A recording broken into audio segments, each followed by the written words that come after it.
Kevin fever movie की शुरुआत में हम एक हेनरी नाम के आदमी को देखते हैं जो अपने डॉग के लिए शिकार करके लाता है। लेकिन जब वो उसके पास पहुंचता है तो देखता है कि वो किसी बीमारी से इन्फेक्टेड हो गया है। इससे बहुत ही बुरी तरीके से वो मारा गया है। जब वो उसे छूता है तो इन्फेक्टेड ब्लड हेनरी के ऊपर भी गिर जाता है। फिर सीन शिफ्ट होता है और हम 5 दोस्तों को देखते हैं जिनका नाम पोल, केरन, बर्ट, जेफ और मर्सी होता है, जो एक हफ्ते के वेकेशन के लिए उसी जंगल की तरफ जा रहे होते हैं जहाँ पर उन्होंने एक केबिन रेंट पर ली होती है। रास्ते में वो लोग एक स्टोर पर रुकते हैं जहाँ एक लड़का बैठा हुआ होता है जिसका नाम डेनिस होता है। जब पोल उस लड़के से हाथ मिलाने के लिए अपना हाथ बढ़ाता है तो वो उसे बहुत ही बुरी तरीके से काट लेता है। तभी वहाँ पर स्टोर का मैनेजर आ जाता है जो उस लड़के का डैड होता है। वो अपने बेटे पर काफी गुस्सा करता है और उन लोगों से बताता है कि वो बाकी बच्चों की तरह नहीं है, तो मुझे इसके लिए माफ कर देना। इसके बाद वो मैनेजर पोल को अपने घाव धोने के लिए कहता है। इस दौरान वहाँ पर एक और आदमी मौजूद होता है जो उन लोगों के वेकेशन के बारे में सुनता है, तो उन्हें आगाह करता है कि वहाँ पर वो लोग केयरफुल रहें, यानी कि सावधान रहें, और खासकर तब जबकि वो जंगल में हो, क्योंकि वहाँ ऐसे लोग घूमते हैं जो इन्फेक्टेड होते हैं। फिर वो लोग केबिन में पहुँचते हैं तो वहाँ पर नेटवर्क न आने की वजह से बर्ट को काफी दुख होता है क्योंकि वो वहाँ पर वीडियो गेम नहीं खेल सकता। इससे बाकी लोग उसे समझाते हैं कि वो लोग वहाँ पर एंजॉय करने आए हैं, न कि गेम वगैरह खेलने।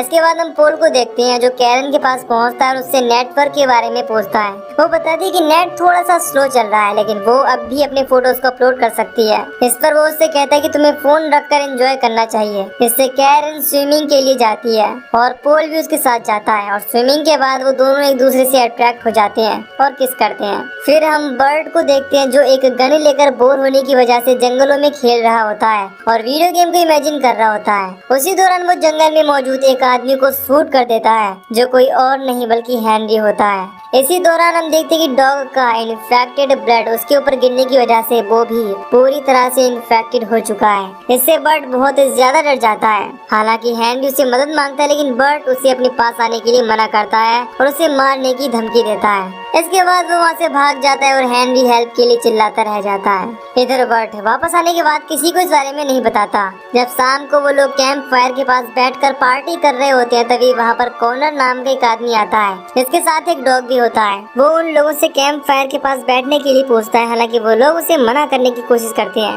लेकिन वो नहीं जाता। फिर कॉर्नर उन लोगों को आइडिया देता है जिससे वो लोग एक दूसरे को चैलेंज करते हैं कि वो जब तक यहाँ पर रहेंगे तब तक पानी की जगह पर सिर्फ बियर पियेंगे। तभी वहाँ पर मौसम खराब हो जाता है जिससे कॉर्नर अपने कैंप में चला जाता है और वो लोग भी केबिन के अंदर चले जाते हैं। जब वो लोग बैठकर बातें कर रहे होते हैं उसी समय कोई उनका दरवाजा नॉक करता है। जब वो चेक करती है तो वहाँ पर कोई और नहीं बल्कि हेनरी होता है जिसे बर्ट ने गोली मारी थी। वो उन लोगों से मदद मांगता है और कहता है कि उसका शरीर जल रहा है और उससे डॉक्टर चाहिए। तभी उसकी नजर बर्ट पर पड़ती है तो वो उन लोगों से बताने वाला होता है कि बर्ट ने उसे गोली मारी है, लेकिन इससे पहले ही बर्ट दरवाजा बंद कर देता है। इससे बाकी लोग उसे ऐसा करने से मना करते हैं और कहते हैं कि उसे डॉक्टर की जरूरत है। तभी वो देखते हैं कि हेनरी उनकी गाड़ी चोरी करके ले जा रहा है। बर्ट अपनी गन उठाकर बाकी लोगों के साथ बाहर आता है और उसे गाड़ी से बाहर आने के लिए कहता है। उसी समय हम देखते हैं कि हेनरी का शरीर धीरे धीरे पिघल रहा है। तभी बर्ट गाड़ी के टायर को शूट कर देता है जिससे वो गाड़ी से बाहर निकल आता है। वो लोग उसे दूर रहने के लिए कहते हैं और पोल भी उसे एक जलती हुई लकड़ी से डराने की कोशिश करता है, लेकिन हेनरी की हालत देखकर उसके हाथों से वो लकड़ी गिर जाती है जिससे हेनरी को आग लग जाती है और वो जलता हुआ ही जंगलों की तरफ भाग जाता है। इसके बाद हम अगले सीन में देखते हैं कि जब वो लोग इस बारे में डिस्कस कर रहे होते हैं तो कैरन कहती है कि हमें पुलिस को इस बारे में बताना चाहिए क्योंकि हमारी इसमें कोई भी गलती नहीं है। लेकिन उनके पास पुलिस को इन्फॉर्म करने के लिए ना तो फोन में नेटवर्क था और ना ही गाड़ी। उनकी गाड़ी में भी इन्फेक्शन फैल चुका था। अब बर्ड कहता है कि हम कल सुबह गाड़ी को साफ करके उसे ठीक करेंगे और फिर पुलिस को जाकर इस बारे में इन्फॉर्म करेंगे। अगली सुबह हम कैरन को देखते हैं जो अपना सामान पैक कर रही होती है। तभी पोल आता है और उसे समझाता है कि कल हमने एक आदमी को गोली मार दी। गलती किसी की भी हो लेकिन ऐसा करना सही नहीं था और हमें साथ मिलकर काम करना होगा तभी हम इसे ठीक कर पाएंगे। इसके बाद कैरन इसके लिए तैयार हो जाती है। इसके बाद हम देखते हैं कि बर्ट और पोल हेल्प के लिए किसी को ढूंढने जा रहे होते हैं। तभी उन्हें रास्ते में कुछ आवाज सुनाई देती है और वो उस तरफ जाती हैं। वहाँ पर एक औरत एक पिग को काट रही थी उन्हें देखकर वो बताती है कि अब यहाँ पर जितने भी पिग आते हैं वो सारे के सारे इन्फेक्टेड होते हैं, इसीलिए वो किसी काम के नहीं होते। जब वो लोग इस औरत से मैकेनिक के बारे में पूछते तो वो बताती है कि यहाँ आसपास कोई भी मैकेनिक नहीं है, इसीलिए तुम्हें टाउन जाना पड़ेगा। अगर तुम लोगों को टाउन जाना है तो मेरे घर चलो, मैं वहाँ से रिकी को कॉल करूंगी, इसके पास ट्रक है, वो तुम्हें ले जाएगा। उसकी ये बात सुनकर वो दोनों ही काफी खुश होते हैं और उसके साथ उसके घर पहुँचते हैं। यहाँ यह औरत उनसे हेनरी का हुलिया पूछती है और उनको हेनरी की फोटो दिखाकर कहती है कि क्या ये वही आदमी था। इससे उन्हें पता चलता है कि हेनरी उस औरत का कजन है। वो दोनों काफी डर जाते हैं और बहाना बनाकर वहाँ से चले जाते हैं। अगली सीन में हम देखते हैं कि केविन के बाहर एक पुलिस ऑफिसर आती है जिसका नाम विंस्टन होता है, जो वहाँ पर पेट्रोलिंग कर रही होती है। इसके बाद पोल उसे बताता है कि उन लोगों के ऊपर एक इन्फेक्टेड आदमी ने हमला कर दिया था। ये सुनकर वो कहती है कि मुझे इसके लिए रिपोर्ट लिखनी पड़ेगी। हालांकि इस दौरान हम देखते हैं कि वो पुलिस ऑफिसर काफी अजीब बर्ताव कर रही होती है, लेकिन जब पोल उससे हेल्प मांगता है और गाड़ी के लिए कहता है तो वो उसकी मदद के लिए एक गाड़ी भेजने के लिए कहती है और वहाँ से चली जाती है। अब जब पोल और बर्ट गाड़ी की सफाई कर रहे होते हैं तभी उन्हें कॉर्नर का डॉग दिखाई देता है जो कि इन्फेक्टेड लग रहा था और वो उन लोगों को काफी अजीब तरीके से देख रहा था। इससे पोल डर जाता है और उसे एक पत्थर से मारने वाला होता है, लेकिन तभी मर्सी वहाँ आ जाती है और डॉग के आसपास गन से शूट करती है। इससे वो डरकर वहाँ से भाग जाता है। फिर अगले सीन में हम कैरन को देखते हैं जो सो रही होती है। उसके पास पोल पहुँचता है लेकिन उसे सोता हुआ देखकर वापस जाने लगता है। तभी वो उसे रोक लेती है और अपने पास लेटने के लिए कहती है। इसके बाद वो उसे किस करने लगती है। इसी दौरान जब पोल उसे टच करता है तो उसे बहुत दर्द होने लगता है। वो उसके ऊपर से चादर हटाता है और देखता है कि कैरन भी इन्फेक्टेड हो चुकी है। इससे डरकर वो सभी लोगों को आवाज लगाता है। फिर कैरन उन सभी लोगों से हेल्प करने के लिए कहती है, लेकिन बर्ट उन सबको रोक लेता है और कैरन को बेड पर ही रहने के लिए कहता है। हालांकि इस दौरान कैरन बहुत ही ज्यादा बुरी तरीके से रो रही थी क्योंकि उसे दर्द हो रहा था, लेकिन वो किसी को भी उसके पास नहीं जाने देता और सभी लोगों को समझाने की कोशिश करता है कि वो उन सबको इन्फेक्टेड होने से बचा रहा है। इसके बाद वो सब लोग एक दूसरे को भी चेक करते हैं और कैरन को एक दूसरे कमरे में शिफ्ट कर देते हैं जिससे बाकी लोग इन्फेक्टेड ना हो। अब हम देखते हैं कि ये लोग प्लान कर रहे हैं कि सब लोग अलग अलग खाना खाएंगे और अलग अलग ही सोएंगे और सब लोग साथ साथ ही रहेंगे ताकि एक दूसरे की मदद कर सके। तभी वो लोग देखते कि कॉर्नर का डॉग फिर से वहाँ आ जाता है जिसकी हालत बहुत ही ज्यादा खराब थी और वो कैरन के रूम का दरवाजा खोलने की कोशिश करता है। इससे बर्ट गन लेकर बाकी लोगों के साथ उसे शूट करने के लिए बाहर निकलता है, लेकिन देखते ही देखते वो गायब हो जाता है। जब वो लोग वहाँ जाकर चेक करते हैं तो वो कुत्ता पूरी तरह से पिघल गया होता है, यानी कि मेल्ट हो गया होता है। अब अगली सुबह हम बर्ट को देखते हैं जो गाड़ी स्टार्ट कर लेता है और बाकी लोग कैरन को वहाँ से ले जाने के लिए लाते हैं, लेकिन इसी दौरान हम देखते हैं कि बर्ट भी इन्फेक्टेड हो चुका है, लेकिन वो बाकी लोगों से ये चीज छुपा लेता है। इधर जेफ कैरन को गाड़ी में ले जाने के लिए मना करता है, लेकिन बाकी लोग नहीं मानते और कहते हैं कि हम इसे यहाँ पर अकेले छोड़कर नहीं जा सकते। इस दौरान जेफ ये बात जान जाता है कि बर्ट भी इन्फेक्टेड हो चुका है और वो उसे इस बारे में पूछता है, लेकिन ये सुनकर बर्ट अकेले ही गाड़ी लेकर वहाँ से भाग जाता है। इसके बाद हम देखते हैं कि जेफ भी उन लोगों को छोड़कर जाने लगता है। मर्सी उसे रोकने की कोशिश करती है लेकिन वो नहीं रुकता और कहता है कि तुम लोगों की वजह से इन्फेक्शन फैल रहा है, तुम लोग बेवकूफ की तरह एक दूसरे को इन्फेक्शन फैला रहे हो। इससे मर्सी बहुत गुस्सा होती है। इसके बाद पोल कैरन के सारे इन्फेक्टेड कपड़े एक पॉलीथीन में इकट्ठा करके नदी में फेंक देता है। फिर जब वो मर्सी से बात कर रहा होता है तो वो कहती है कि हम सब भी यहीं पर इन्फेक्टेड होकर मर जाएंगे और हम चाहकर भी कुछ नहीं कर पाएंगे। इसके बाद इमोशनल होने की वजह से वो दोनों काफी करीब आ जाते हैं और एक दूसरे के साथ इंटीमेट हो जाते हैं।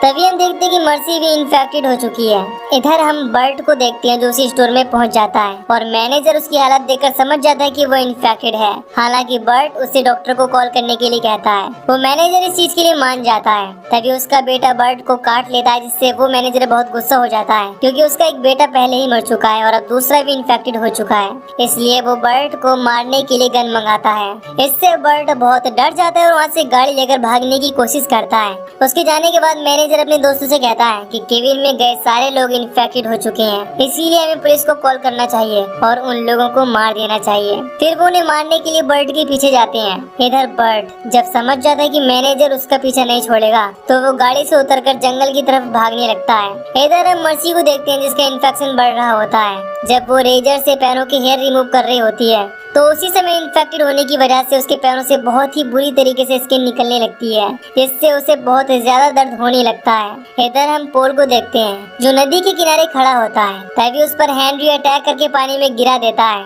जिससे हमें पता चलता है कि वो जलने के बाद भी जिंदा था। लेकिन अब पोल उसे नदी में डुबाकर मार देता है। इधर मर्सी को इन्फेक्टेड होने की वजह से बहुत ही बुरी तरीके से ब्लीडिंग हो रही थी, जिससे वो बाहर जाकर मदद के लिए जेफ को आवाज लगाती है। तभी वहाँ पर वही इन्फेक्टेड डॉग आ जाता है जो उस पर अटैक कर देता है। इससे उसकी चीख निकल जाती है। इसे सुनकर पोल वहाँ पर पहुँचता है और देखता है कि उस डॉग ने मर्सी को पूरी तरह से खा लिया है। फिर उसे कैरन की आवाज सुनाई देती है। वो गन लेकर उसके पास पहुंचता है और देखता है कि वो डॉग उसे भी नोच रहा होता है। पोल उसे शूट करके मार देता है। इसके बाद कैरन उससे खुद को भी मारने के लिए कहती है, क्योंकि उसे बहुत ज्यादा दर्द हो रहा था। वो बहुत ही पेन में थी। वो पहले तो मना करता है, लेकिन उसके दर्द को देखकर वो उसे मारने की कोशिश करता है, लेकिन गन से गोलियां नहीं निकलती। इससे वो वहाँ रखे फावड़े से उसका गला काटने की कोशिश करता है, लेकिन वो नाकाम रहता है। इससे कैरन उसे फिर से मारने के लिए कहती है, लेकिन उसकी हिम्मत नहीं होती और वो उस पर वहाँ रखा फ्यूल डालकर आग लगा देता है। इससे वो जलने लगती है और उसे बहुत दर्द हो रहा था। ये सब देखकर पोल को बहुत दुख होता है। इससे वो रोने लगता है। तभी वहाँ पर बर्ट पहुँच जाता है, जो पोल को बताता है कि वो लोग हमें मारने के लिए आ रहे हैं। और इससे पहले कि वो ठीक से कुछ बता पाता, मैनेजर उसके सर को शॉर्ट गन से उड़ा देता है। इससे पोल बहुत डर जाता है। फिर जब उसकी नजर मैनेजर और उसके दोस्तों पर पड़ती है, तो वो उन्हें गन से शूट करने की कोशिश करता है, लेकिन गन से फिर से गोली नहीं निकलती। मैनेजर का एक दोस्त उसे बताता है कि तुम्हारी सेफ्टी ऑन है। इसके बाद पोल मैनेजर के शूट करने से पहले ही सेफ्टी रिमूव करके उन तीनों को गोली मार देता है, जिससे वो वहीं पर मारे जाते हैं। फिर पोल मैनेजर की गाड़ी लेकर वहाँ से निकलने की कोशिश करता है, लेकिन जब वो अपने हाथ देखता है तो उसे पता चलता है कि वो भी इन्फेक्टेड हो चुका है। इससे उसका ध्यान भटक जाता है और उसका एक्सीडेंट हो जाता है। इसके बाद वो गाड़ी से बाहर निकलता है और पैदल चलते हुए कैंप फायर तक पहुँचता है, जहाँ पर उसे शेरिफ विंस्टन मिलती है, जिसने उसकी मदद करने का वादा किया था। वो उसे कहता है कि तुमने ट्रक भेजने के लिए कहा था। इस पर वो उसे रिलैक्स होने के लिए कहती है। इसके बाद पोल उसे लिफ्ट देने के लिए कहता है। तभी विंस्टन के पास ऑफिस से कॉल आता है और उसे बताया जाता है कि केविन में कुछ लड़के रुके हुए हैं जो कि इन्फेक्टेड हैं और उनके पास हथियार भी हैं, इसलिए उन्हें देखते ही गोली मार दो। ये सुनकर विंस्टन पोल की तरफ गन घुमाती है और उसे दूर रहने के लिए कहती है, लेकिन पोल उसकी तरफ बढ़ता है और विंस्टन को समझाने की कोशिश करता है कि ये सब कुछ तुम्हारी वजह से हुआ है। तुम मुझे केविन में देखने के लिए गई थी और अब मैं तुम्हारी हेल्प से डॉक्टर से मिलने के लिए जाऊंगा। इसके बाद वो ऑफिसर विंस्टन से काफी रिक्वेस्ट करता है, यानी कि गुजारिश करता है। इसके बाद वो तैयार हो जाती है और कहती है कि तुम यहाँ से शॉर्टकट लेकर रोड तक पहुँच जाओगे। लेकिन जब वो जंगल के रास्ते से आगे बढ़ता है तो उसे पता चलता है कि विंस्टन ने उसे फंसा दिया है, क्योंकि वहाँ पर कोई भी रास्ता नहीं है। इससे वो बहुत दुखी हो जाता है और रोने लगता है। अब हमें अगले दिन का सीन दिखाया जाता है, जहाँ जेफ वापस से उस केबिन में आता है और उसे सब लोग मरे हुए मिलते हैं। इसे देखकर वो पागलों की तरह हंसने लगता है। तभी उसकी नजर अपने हाथ पर पड़ती है। उसे पता चलता है कि वो भी इन्फेक्टेड हो चुका है। उसी समय विंस्टन उसे शूट करके मार डालती है। इसके बाद हम देखते हैं कि पोल भी जंगल में रास्ता न मिलने की वजह से मारा गया है। फिर उस केबिन में पुलिस ऑफिसर आते हैं, जो वहाँ मरे हुए लोगों की डेड बॉडी लेकर चले जाते हैं। अगले सीन में हम एक लड़की को देखते हैं जो उसी केबिन की फोटो चेक कर रही होती है, लेकिन जब वो इन्फेक्टेड लोगों की फोटो देखती है तो बहुत डर जाती है। और इसी के साथ ये मूवी यहीं पर खत्म हो जाती है। तो दोस्तों, अगर आपको इस मूवी की एक्सप्लेनेशन पसंद आई हो तो वीडियो को लाइक और चैनल को सब्सक्राइब कर दीजिए, ताकि मैं मिलूंगा आपसे न्यू वीडियो में। Till then take care, love you, bye bye.